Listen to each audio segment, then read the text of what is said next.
Ustaz Abdul Somad atau yang akrab disapa Uas, kembali menarik perhatian publik dengan unggahan terbaru di akun Instagram resminya.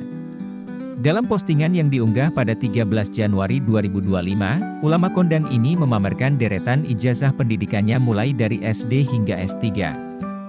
Dengan caption yang penuh kepercayaan diri, ia menegaskan bahwa perjalanan akademiknya adalah bukti nyata dedikasi dalam menuntut ilmu. Unggahan tersebut langsung mendapatkan sambutan luar biasa dari pengikutnya di media sosial. Lebih dari 124.000 pengguna menyukai postingan itu, dan ribuan lainnya meninggalkan komentar dukungan. Banyak yang memuji perjalanan akademis Uas yang inspiratif dan menginspirasi generasi muda untuk tidak pernah berhenti belajar. Sebagai seorang ulama sekaligus akademisi, Ustaz Abdul Somad memang dikenal luas karena wawasan keilmuannya. Bukti ini semakin mengukuhkan posisinya sebagai tokoh agama yang tidak hanya berdakwah tetapi juga memiliki latar belakang pendidikan yang kuat. 1. Perjalanan awal pendidikan di Medan. Ustaz Abdul Somad memulai pendidikannya di SD Al-Washliyah Medan, sebuah sekolah berbasis agama Islam. Setelah lulus, ia melanjutkan ke Madrasah Sanawiyah Mu'allimin Al-Washliyah, tempat yang mengasah kemampuan dasarnya dalam ilmu agama. Sejak kecil, ia sudah menunjukkan bakat dan minat besar dalam mendalami ajaran Islam. 2. Pengalaman di pesantren Darul Arafah melanjutkan ke tingkat pendidikan yang lebih tinggi. Ustaz Abdul Somad memilih pesantren Darul Arafah di Deli Serdang.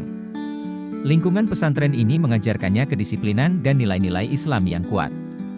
Pendidikan di pesantren ini menjadi salah satu fondasi keilmuan agamanya. 3. Madrasah Aliyah Nurul Falah di Indragiri Hulu. Setelah menyelesaikan pendidikan di pesantren, Uas melanjutkan ke Madrasah Aliyah Nurul Falah.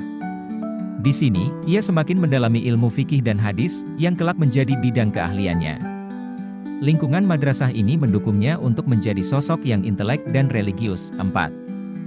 S1 di Universitas Al-Azhar Mesir. Keseriusan Ustaz Abdul Somad dalam menuntut ilmu membawanya hingga ke Universitas Al-Azhar, Mesir.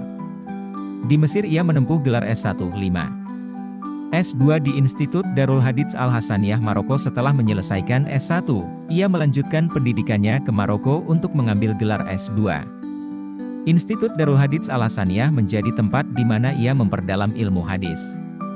Gelar ini semakin memperkaya keilmuannya dalam bidang agama. 6. S3 di Universitas Islam Omdurman Sudan. Puncak perjalanan akademis Ustaz Abdul Somad adalah meraih gelar PhD di Universitas Islam Omdurman, Sudan. Selama menempuh pendidikan ini, Uas tidak hanya belajar, tetapi juga aktif dalam berbagai diskusi akademis tentang isu-isu Islam modern. Nah, bagaimana menurut para pendengar kita bacain? Tulis pendapat kalian di kolom komentar.